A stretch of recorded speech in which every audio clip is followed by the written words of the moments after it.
In the last lecture, I have completed 2.3 Somebody's Mother.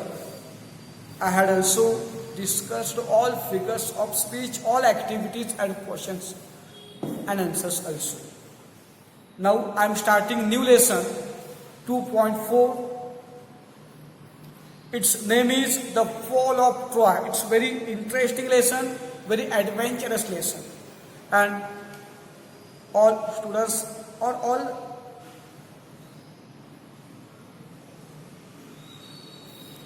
children likes to listen, read adventurous stories, and it is also one adventurous story, The Fall of Troy. Let's start The Fall of Troy.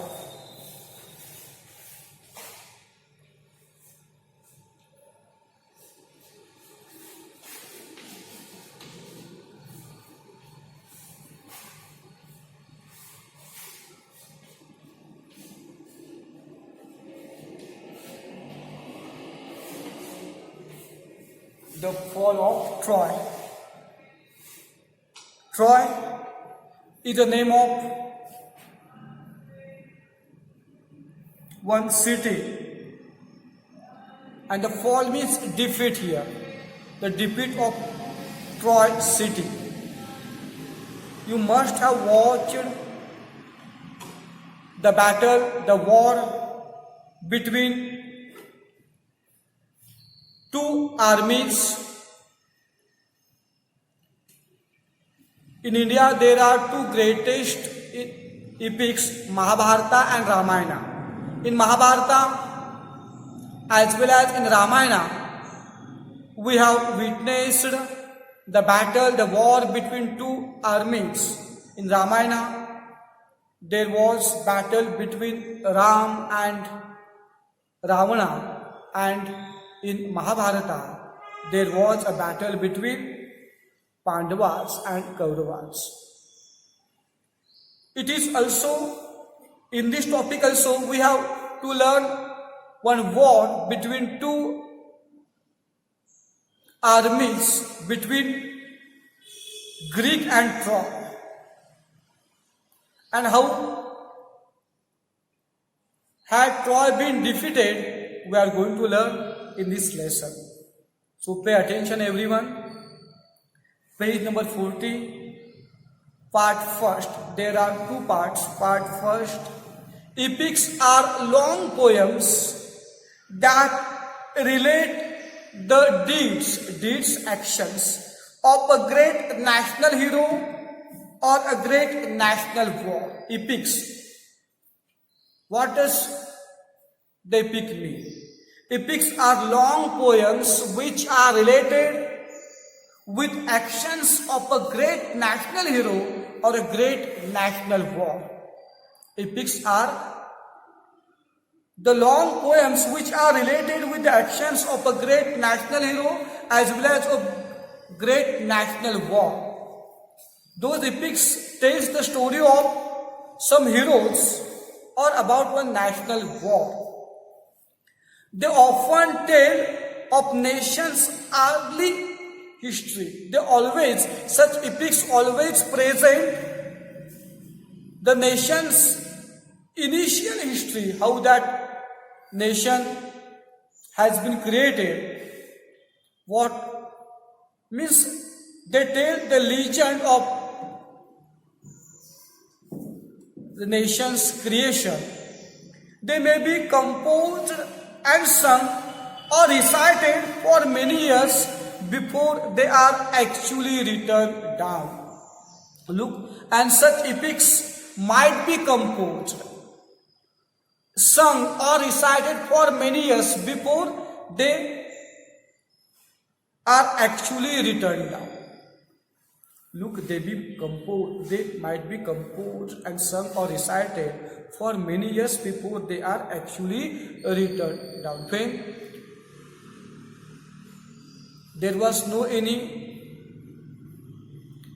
facility for writing, or there was no any development in writing before that, those epics might have been sung or recited for many years.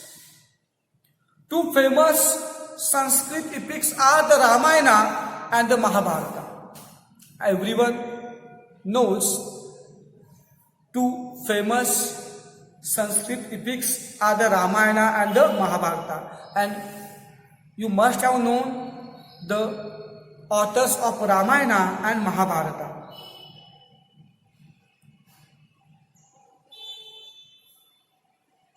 We shall look in the previous part about that. The Ramayana and Mahabharata are the greatest epics in Sanskrit, and two great epics of European literature written in the ancient Greek are the Iliad and Odysseus. Iliad and Odysseus.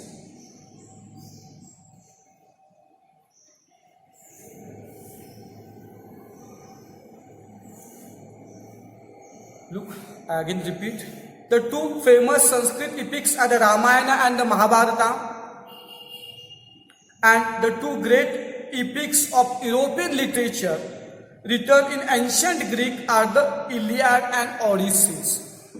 Mahabharata and Ramayana are the famous epics in Sanskrit, and Iliad and Odysseus are the greatest epics in European literature but written in ancient Greek. Iliad and Odysseus. Just as in Indian literature we go back to stories from the Ramayana and the Mahabharata, so in the literature of Western countries they go back to the Iliad and Odysseus. And like us, we go to the stories from the Ramayana and Mahabharata in ancient Greek. In the literature of Western countries, people in those countries go back to the stories of Iliad and Odysseus. The Odyssey, just as children all over India know the names of stories of Ram and Sita, Yudhishthira, Arjuna, Draupadi, so children in Western countries know the names of Hector, Odysseus, Achilles, Helen of Troy, who was the most beautiful woman in the world, and because of whom the Greeks and Trojans fought for 10 long years. Look, we have known the name of Ram, Lakshman, Sita, 5 Pandavas, Sahadev, Yudhishthira, Arjun, Bhim and Nakula, as well as Draupadi. Means we are familiar with these names as they have been mentioned in Mahabharata and Ramayana. As like us, the children in Western countries know the name of Hector, Odysseus, Achilles, who are the characters in those epics. Also, Helen of Troy, who was the most beautiful woman in the world. Helen of Troy, who was the most beautiful woman in the world. Because of that Helen, the Greek and Trojans, because of that woman, Greek and Trojans fought for 10 long years. Due to that Helen woman, there had been a big war between Greek and Trojans. Look, nobody knows for certain who the author of these early epics is. Look who has written those epics no one knows. Look again. Nobody knows for certain who the author of these early epics is and who has written those epics. No one knows. It is thought that they arose and developed with nation itself. Some believe that those epics arose and developed with the nation itself and were handed down from singer to singer till perhaps one great poet gave them their final form. It has been believed that such epics arose and developed with nation itself, and they might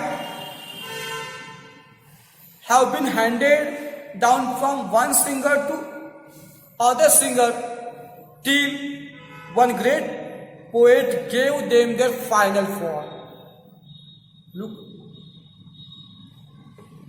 no one knew the author of these epics.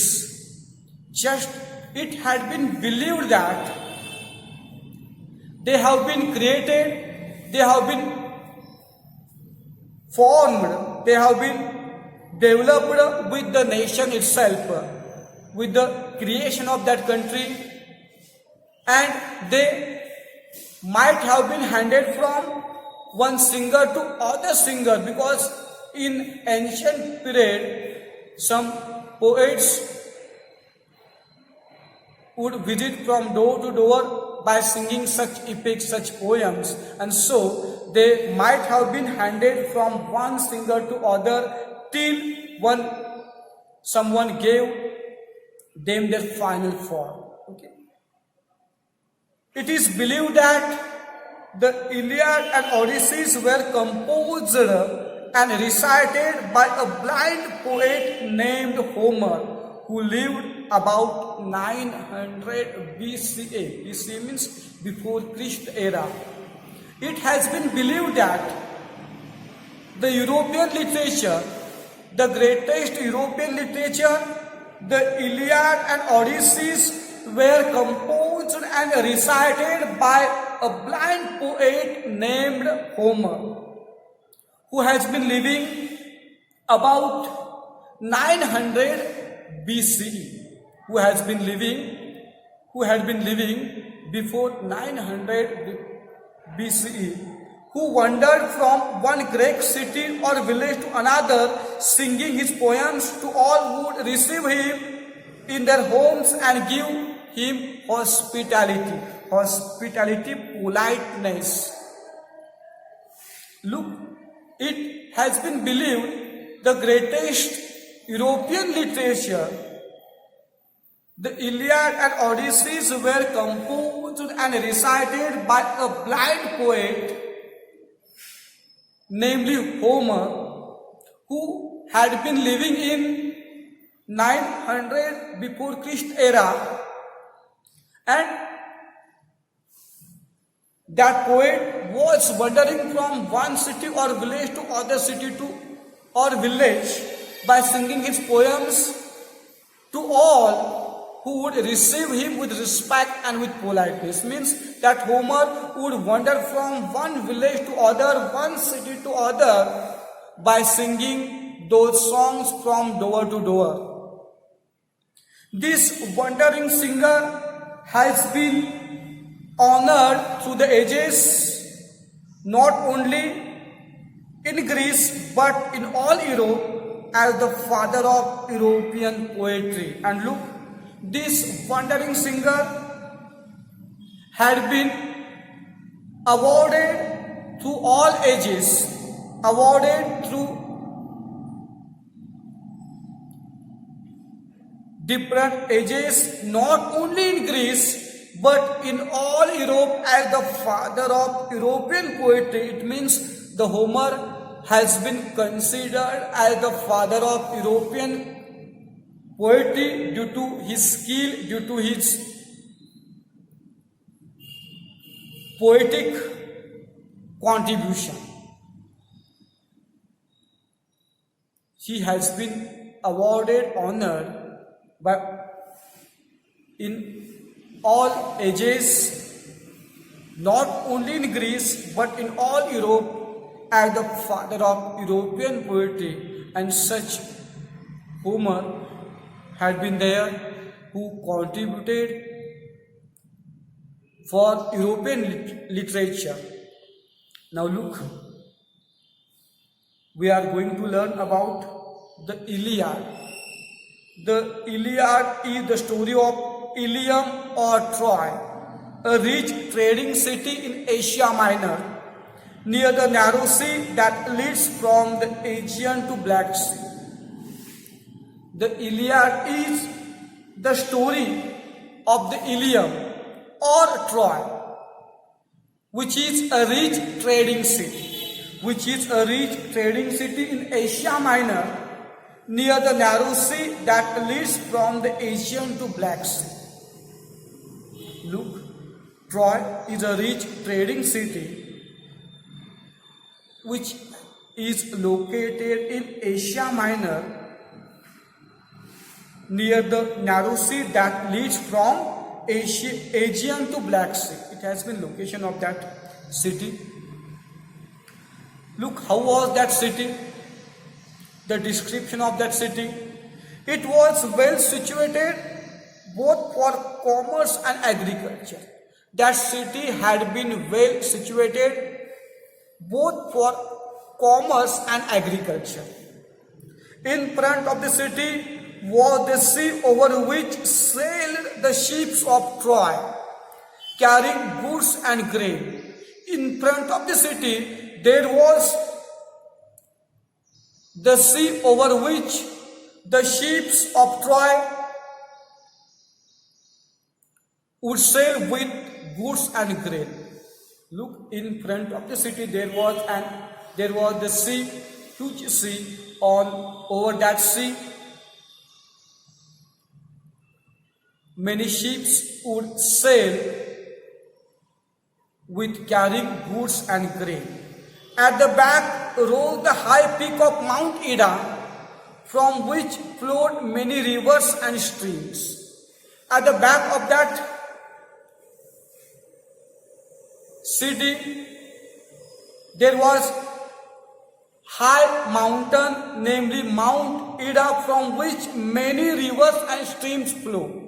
Means, by all aspects, that city was very prosperous. In front of the city, there was a huge sea on which many ships would sail with goods and grain. At the back side of that city, there was a huge mountain, namely Mount Ida, from which many rivers and streams flow.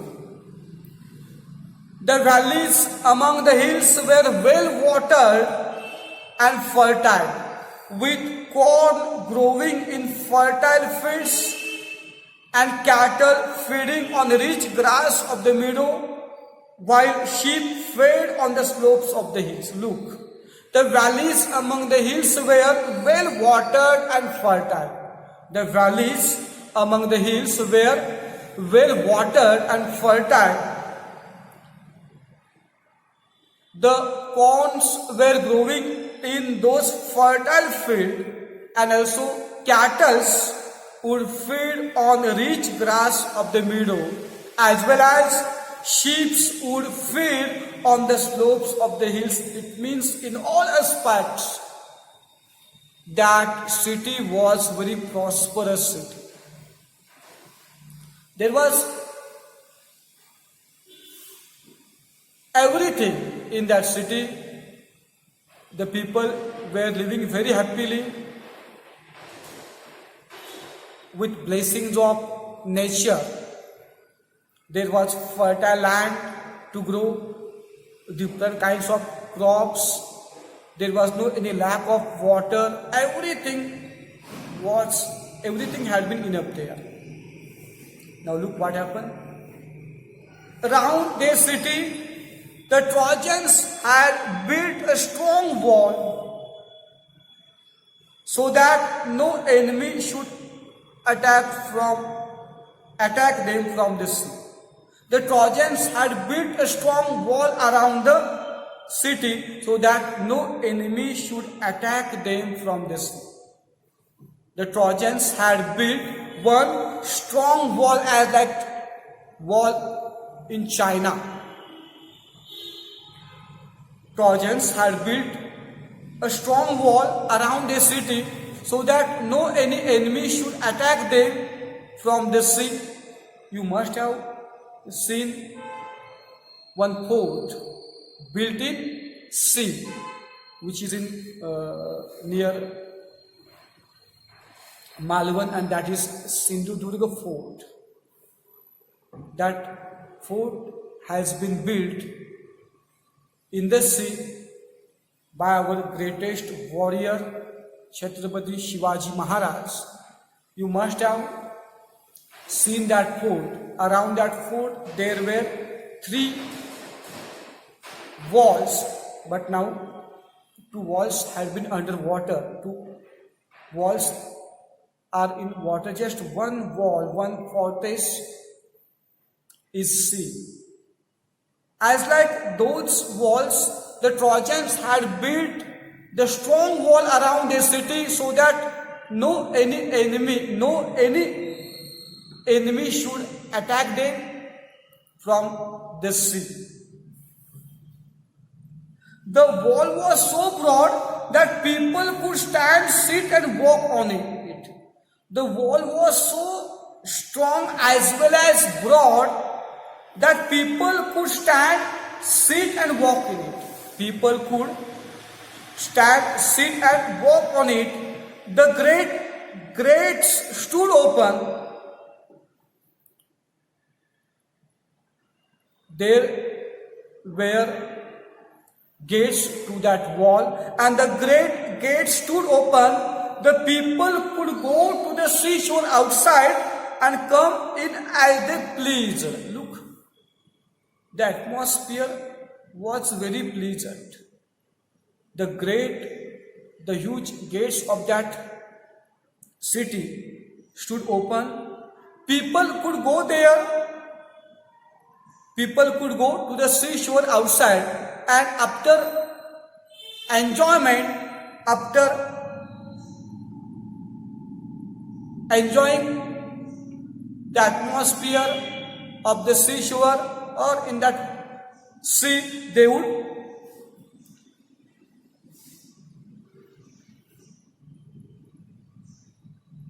come, they would return. But in times of war, the gates would be closed. But in the times of war, the gates would be closed. Whenever there would be war between 2 armies, then they would close those doors. And the city was like a strong fortress, quite safe from all attack, protected by walls surrounding it, as well as by the hills behind. And look, after closing the doors, that city would become a strong fort. That city would become like a strong fort, castle, quite safe from all attack, protected by walls surrounded it, and as well as the hills behind. We have seen that that city has been surrounded by the strong walls, and behind the city there was a huge mountain, namely Mount Ida, and with that mountain and those walls, that city had been strongly protected. Thus, Troy was a strong city, strongly protected by its walls and strongly depended by its brave soldiers. In this way, Troy was a strong city, strongly protected by its walls and strongly depended by its brave soldiers. Troy city was very strong.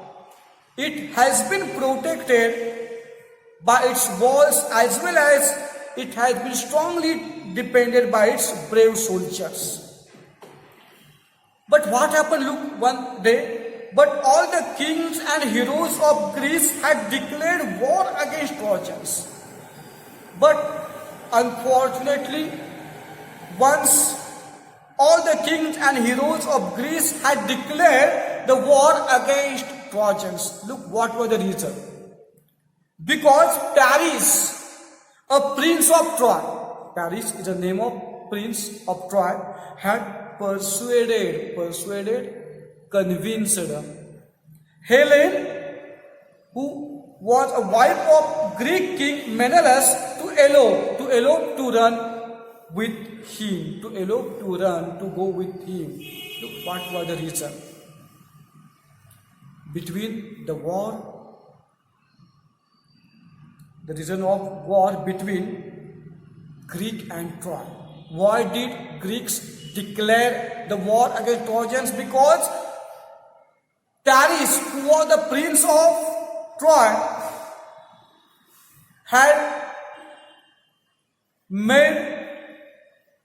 had convinced Helen, who was the wife of Greek king Menelaus, to run with him. Means he had behaved very wrongly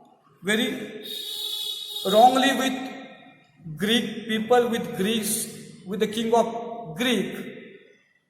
He had turned the mind of that Helen to run with him, and so the Greece had declared a war against Troy to take revenge of that prince. He had brought her to Troy after convincing that Helen. He had brought Helen to Troy. The Greeks wanted to take revenge on Troy for the wrong done to Menelaus. So the Greek people were so angry, were so annoyed, they had determined they wanted to take revenge. They wanted to take revenge on Troy for the wrong done to Menelaus. They sailed to Troy and laid siege to the city. They went to the Troy. All the army of Greek went to the Troy, sailed through that sea to Troy and surrounded the whole Troy city. The Trojans took out hard, and the siege, the war battle, continued for 10 long years. The Trojans took out hard. The Trojans on their part took out hard, and look, that war continued for 10 long years. Both armies were equally strong. Both armies were struggling very bravely, and in this way that war had been continued for long 10 years. Look, that war had been continued for long 10 years. Look, after attacking by Trojans, by Greece on Trojans, Trojans also fought hard, and that war continued for long 10 years. The fighting went on daily, but siege did not end. The fighting went on daily, but that war had not been ended. It was continuing.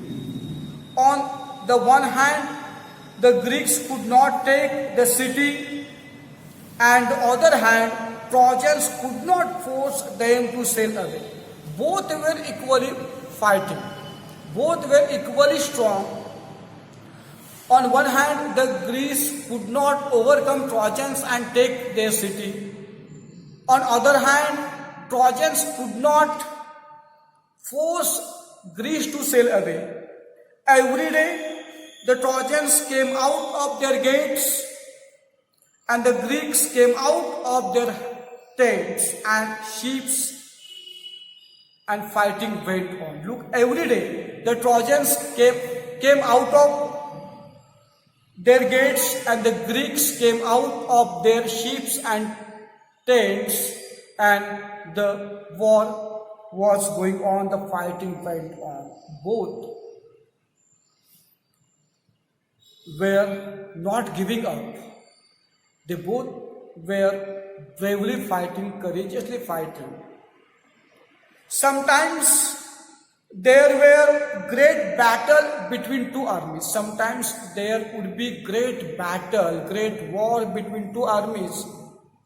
Sometimes there were single fights between two great heroes. Sometimes there were single fights between two heroes. As like Mahabharata in Ramayana, you must have seen on television. Sometimes two armies fight with each other, sometimes just two heroes fight with themselves, fight with each other. In the same way, sometimes there were great battles between two armies, sometimes there were single fights between two great heroes. Sometimes Trojans had better of it, sometimes the Greeks, sometimes Trojans would be better than Greeks, sometimes Greeks would perform better than Trojans, but still the fighting went on. But still the fighting went on. No one had been discouraged, no one was giving up. Sometimes Trojans would be better, sometimes Greeks would be better. Great heroes on both sides were killed in the course of the war. After some times, great heroes on both sides were killed. After some times in the course of the war, great heroes on both sides were killed. After leading the defense of his city for 9 years, the brave Hector was at last killed by Achilles, whom none could resist. Resist means oppose, prevent. Look, one brave hero Hector, he had been defending his city for 9 years. 9 years he had been struggling and defending his city, and such brave Hector had been killed by Achilles, whom none could prevent, none could oppose, none could resist. He was very brave, having supernatural power. And such brave Hector, who had defended his city for 9 years, such brave Hector was killed by Achilles, who was very great. But Achilles himself was killed later on by a poisoned arrow that entered his heels, the only part of his body where he could be wounded, injured. Look, but later Achilles himself had been killed by a poison arrow that entered into his heels, and that part, in such part which could be injured, Look again. Achilles, who had killed Hector, that Achilles had been also killed by one poison arrow, which penetrated his heels, which entered his heels, and the only part of his body which could be wounded. It means he had a supernatural power. If his heels would be wounded, then he would be died. If someone attacked on any part of his body except heels, then he would not be killed. He would not be died, as he had the supernatural power. As like Ravana, we have seen in Ramayana, when the arrow entered into his that stomach, at that time he had been killed. As like him, the Achilles' life was in his heel when one poison arrow entered his heels at that time. He had been killed. Still later, Paris himself was killed also by a poison arrow. Later, Paris, the prince of Troy, due to whom that war had been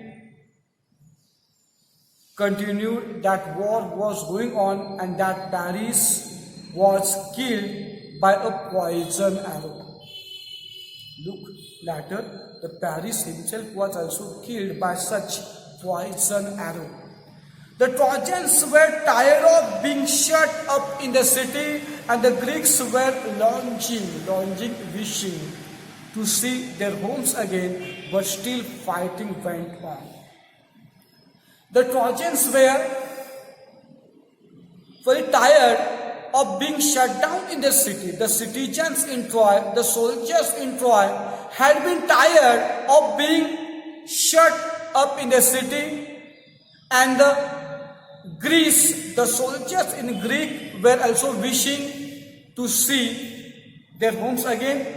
The Greek people were strongly willing to go to their country, but still the fighting went on. No one was ready to accept their defeat. Although they both had been tired for that long war, they were fighting, their war was going on. Look, their strong willpower, their courage. Now look what happened. Further, whether Troy had been defeated or not, which strategies did Greece use to defeat Troy, and how had Troy been defeated, we are going to learn in that second part. Look, I start second part.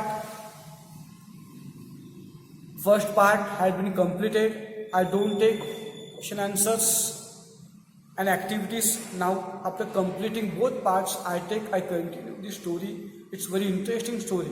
What happened next? In next part, look how had the Troy been defeated. At last, Troy was taken not by force but by a trick. At last, Troy had been defeated not by force but by one trick, one strategy, one plan. Look, what was that plan? What was that strategy? It was the cunning Odysseus, cunning selfish, who thought of a plan to obtain the victory, to get the victory.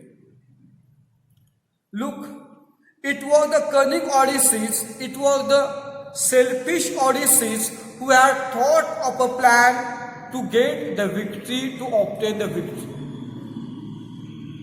One hero, Odysseus, and he was very cunning, he was very selfish, and such cunning Odysseus had thought of a plan to get the victory over Troy. And look, what did he plan? Let us build a great wooden horse, he said, big enough to hold men inside it, and let some of our best fighters hide in the horse. He suggested to build a great wooden horse, a big horse enough to hold men inside it. He suggested his soldiers to build a great wooden horse, such big horse they would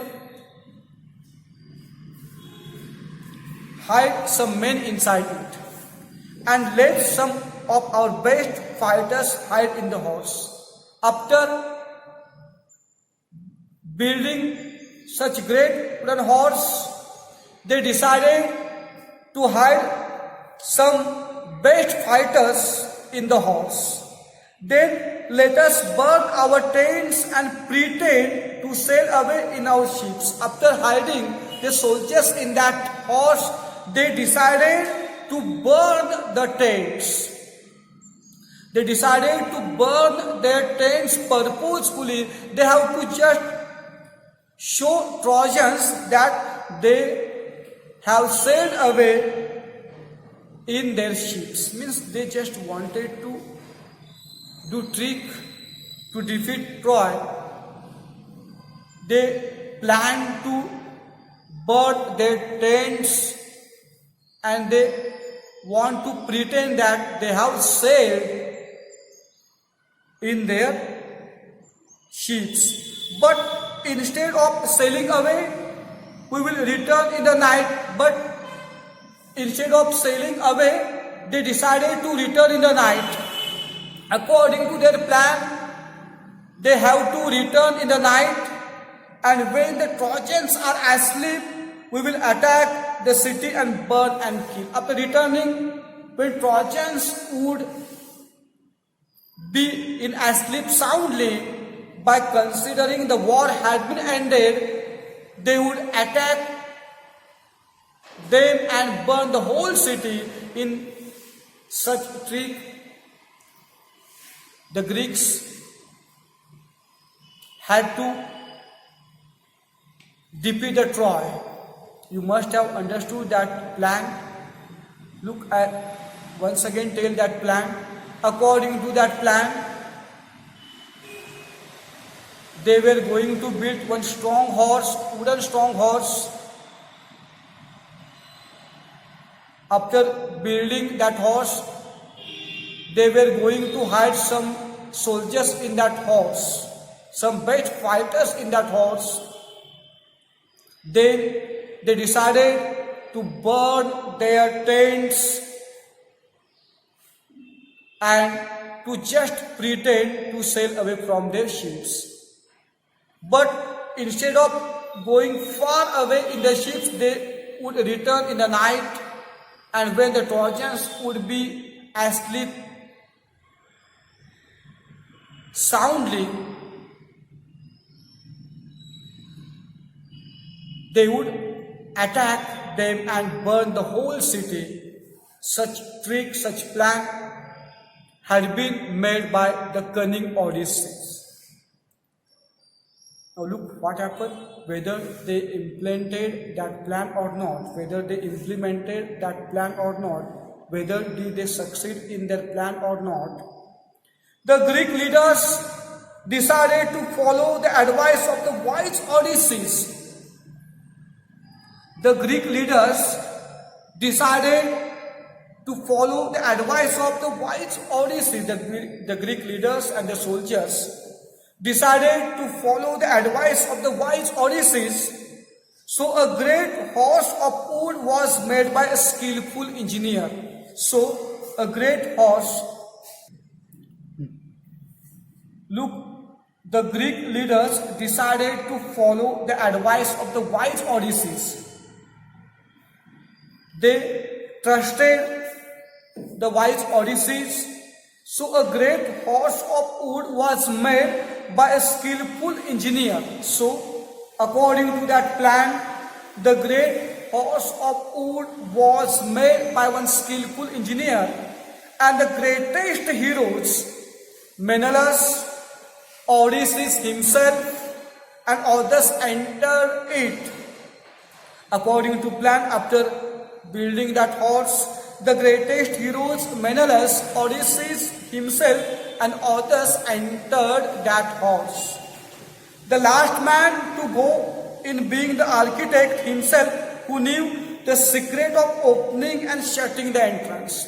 The last man getting into that horse was the architect himself, who knew the secret of opening and shutting that horse.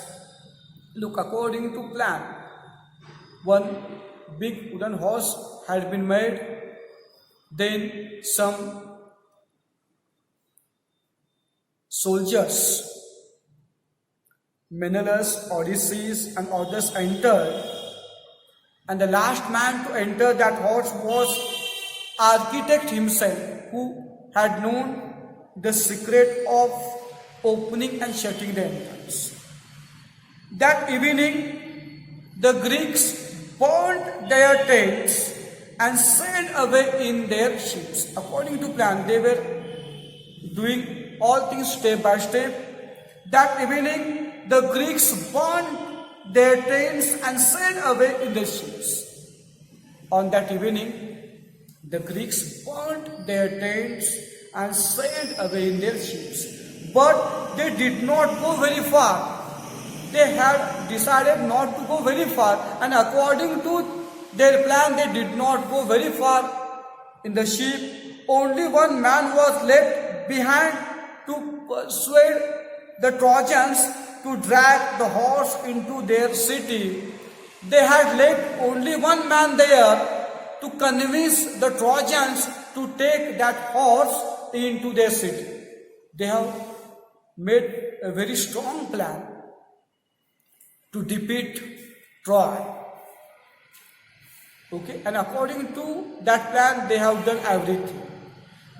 At last they had left one man whose work was to just convince Trojans somehow to take that horse in their city. Now what happened? Whether that horse had been taken into the city or not, we shall look in the next lecture.